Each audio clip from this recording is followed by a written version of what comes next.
So, since 2006, the Institute of Geology at the University of Tromsø has been receiving boxes full of mud and pink stuff from cruise participants of the MAREANO project. And in the next minutes, I will not only tell you what this pink stuff actually is, but I will also tell you how it has helped us to answer some of our research questions. But first, I will briefly say something about the project that I'm involved in. And then I will tell you how we use the MAREANO database and the samples to answer our research questions, or at least some of them. And I will also show some results, and they are mainly from my PhD project. So as you all know, in the Barents Sea there is a lot of exploration drilling going on. And during this drilling process, drill cuttings are being produced. And some of them are released into the ocean. And with that, there are some environmental questions. For example, if those drill cuttings are released, how far are they transported? And then when they settle on the seafloor, are they being transported further away? Or do they contain contaminants that influence the organisms that live on the seafloor? But it might also be that organisms that live just on top of the seafloor, that they are being smothered by the sediments that are dumped on top of them.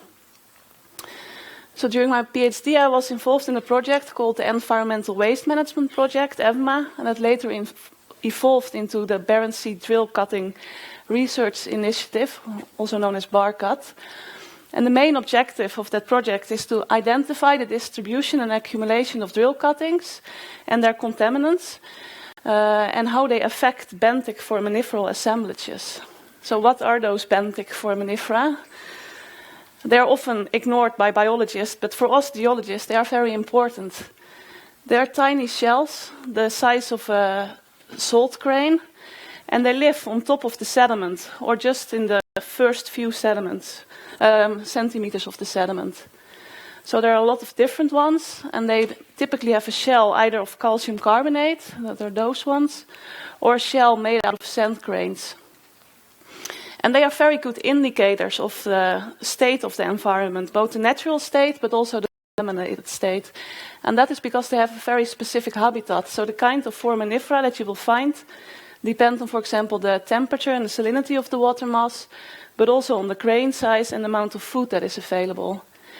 And in addition, they reproduce very fast. So if there's environmental change, they will reflect that in a couple of weeks' time, sometimes even.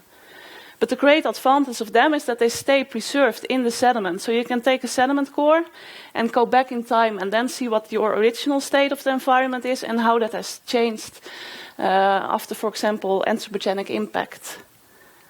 But since they are also influenced by natural processes, like the temperature of the water mass, it's also very important to understand the natural variability of your ecosystem.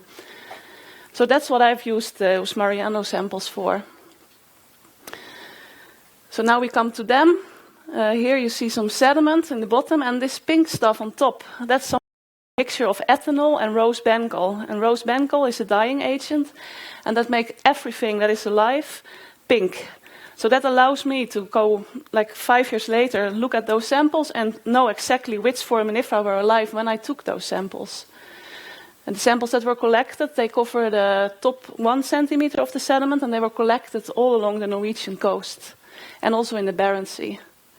So that Barents Sea area is where I'm mainly focused on. So we have Tromsøflaket, that's relatively shallow, and then the deep Ingerype. And in those areas there are the 2 fields, Snøhvit and Goliath.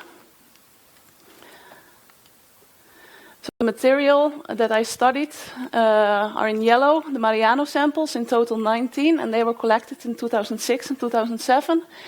And then in the additional, we had the red dots, and those are other samples, for example, collected by Statoil or by ourselves. So in those samples, we studied the foraminiferal assemblages, and in red are the parameters that we collected from the MAREANO database. So information about the temperature and salinity of the water mass, the amount of organic material in it, and we also measured grain size parameters, clay minerals, and then we had information about the heavy metal concentrations and the PAH concentration, potential contaminants. So briefly some results. I will plot them along a transect through our study area, indicated by the black line. And this is how the water depth varied. So we have the shallow Tromsøflaket, approximately 200 to 300 meters water depth, and then the deeper Ingerype.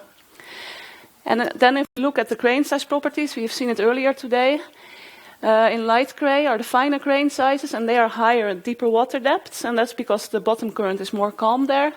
And if we then go to shallower water depths of Tromsøvlakken, we have more sand-sized grain sizes, and that's because of the strong bottom current and the fine materials blown away. And we also see that the organic material, organic content is higher in the deeper water depths.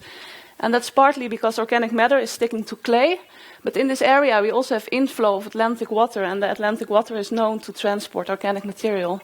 And this is a food source for the foraminifera that live there. Then if we looked at the heavy metal concentrations and the PAHs, they are in general higher in the deeper water depths. But this is all natural because, again, the contaminants stick to the clay particles and also to the organic matter particles. And it's very important to say that all those contaminant levels are of background. They are not considered to be dangerous for the ecosystem. Then we come to the benthic foraminifera. So we found a lot of different ones, and here are some pictures of the most important ones. And with the help of statistics, we managed to group them in 3 groups. And we also managed to find a specific habitat for those groups and explain why we found those species where we found them. So the first group mainly consisted of epifaunal species, so that means that they live on top of the sediment attached to grains. And they were mainly found in the shallow water depths. And this is, of course, because of those coarser grain sizes that we found there. Then the second group mainly consisted of infaunal species. So they live in the first 2 centimeters of the sediments, mainly a bit deeper. And they were correlated to higher food availability and to finer grain sizes. So that explains why we find them in the deeper Ingejupe. And then we found the third group, and they could not be given a specific habitat, so they were found all over the study area. So can we use those species for biomonitoring? So can they help us to say if the environment is being impacted by contaminants? We think that the first group can do this. And then as the short-term effects, because they filter their food from the water column, so they get the first impact of if there is like contaminants in the area. Then the second group might also be able to be used for biomonitoring, but then for more longer time effects, because of the finer grain size, the contaminants will accumulate there. And then since the foraminifera eat the food from the sediment, they will be impacted by that on a longer term. And this third group cannot be used because they don't have a specific habitat, so they cannot say anything about potential changes.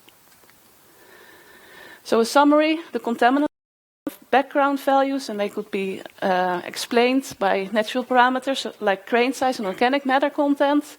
The foraminifera, on their turn, also reflect the grain size properties and the food availability.